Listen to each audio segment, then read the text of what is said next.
Как из простых продуктов приготовить непростой оливье, объясняет шеф-повар Алексей Савлук. Для традиционного новогоднего салата он выбрал докторскую колбасу торговой марки Атяшева, добавил привычные морковь, яйцо, лук, картофель, затем заправил все соусом собственного производства и завернул в ленту из фисташковой пасты.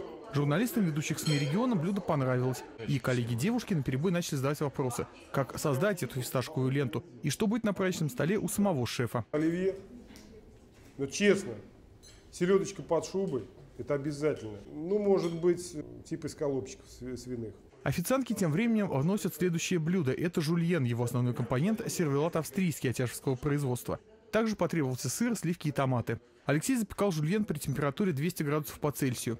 Презентация новогодних блюд не могла обойтись без горячего. Для его приготовления шеф-повар выбрал свиной окорок, тоже торговой марки Атяшева. Алексей Савлук объясняет, почему именно этого производителя он рекомендует. О качестве продукта я могу сказать, это хороший, по той простой причине, что мне приходится работать с этими продуктами, то есть как бы с разными продуктами. И качество, я считаю, все-таки достойно и внимания, и использования, то есть как бы и не только в домашней, да, но и на профессиональной кухне.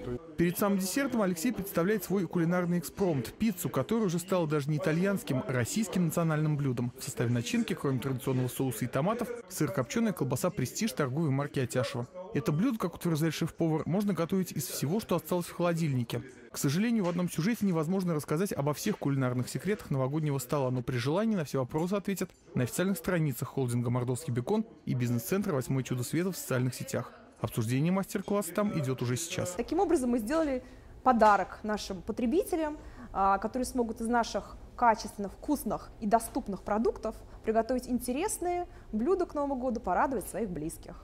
Евгений Симкин, Павел Толобаев. Наши новости.